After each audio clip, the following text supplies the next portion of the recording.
Halo, saya Satrio Akbar dari KKN PPM UGM. Pada kesempatan kali ini, saya akan memaparkan secara ringkas mengenai apa itu digital banking.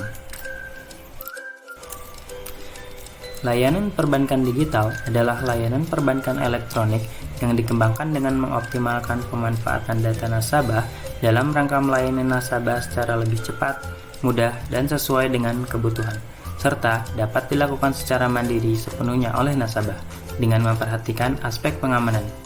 Sistem perbankan digital tercipta melalui pemanfaatan dan penerapan sistem teknologi informasi guna memberikan layanan prima pada nasabah. Perbankan digital menekankan aspek keleluasaan bagi konsumen secara mandiri dalam menjalankan aktivitas perbankannya.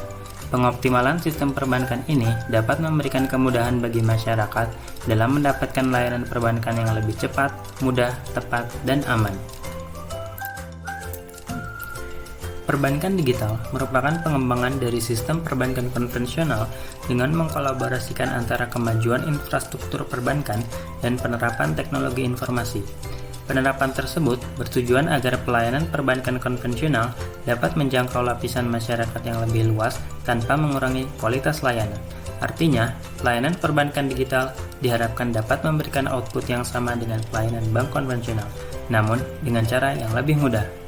Digital banking berbeda dengan internet atau mobile banking. Internet banking merupakan sistem penunjang dari produk perbankan yang telah ada untuk memberikan kemudahan pada nasabah dalam menjalankan aktivitas perbankan secara mobile.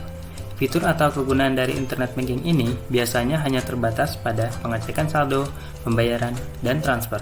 Dengan kata lain, internet banking hanya sebagai penunjang dan tidak dapat menggantikan peran bank konvensional secara menyeluruh.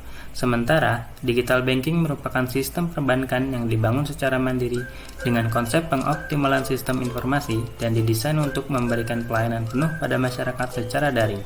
Contoh perluasan layanannya seperti pembukaan rekening, mengganti atau memblokir kartu ATM, hingga membuka rekening investasi seperti deposito dan valuta asing, yang semuanya dapat dilakukan secara mobile.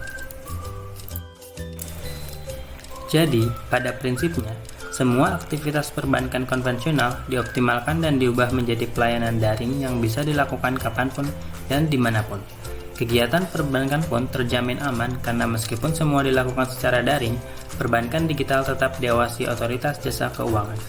Institusi penyelenggara bank digital pun selalu terus meningkatkan sistem keamanannya karena dalam pemanfaatan sistem informasi secara penuh, faktor keamanan menjadi prioritas yang utama. Bank digital lebih tepat dipandang sebagai alternatif daripada pelengkap pelayanan perbankan. Banyak manfaat dari penggunaan perbankan digital, diantaranya kemudahan registrasi untuk pembukaan rekening yang dilakukan secara daring, kemudahan pelayanan umum perbankan yang lebih luas seperti pemesanan penggantian kartu, pemblokiran kartu yang hilang, dan juga mencetak laporan mutasi bulanan yang dapat dilakukan dari perangkat seluler. Hal ini dapat mempermudah masyarakat dalam mengelola dan merencanakan keuangan. Pelayanan digital banking juga mencakup pelayanan pengelolaan investasi seperti deposito. Investasi tidak lagi harus dilakukan di bank dan dapat dilakukan dimanapun dengan perangkat seluler yang terhubung internet. Tentunya, hal ini dapat membantu menghemat waktu, uang, dan tenaga. Selain itu, pada masa pandemik, pengoptimalan penggunaan sistem perbankan digital dapat mengurangi risiko penyebaran COVID-19 melalui minimalisasi kontak dengan orang lain. Pelayanan perbankan digital didesain untuk menjadi sistem yang universal. Artinya, selain mempermudah aktivitas perbankan, layanan bank digital pada umumnya memiliki fitur-fitur layanan tambahan untuk mempermudah transaksi antar bank. Hal ini menjadi nilai tambah yang tidak dimiliki sistem bank konvensional. Fitur-fitur pelayanan yang biasanya ada pada bank digital, diantaranya, tidak adanya biaya administrasi bank.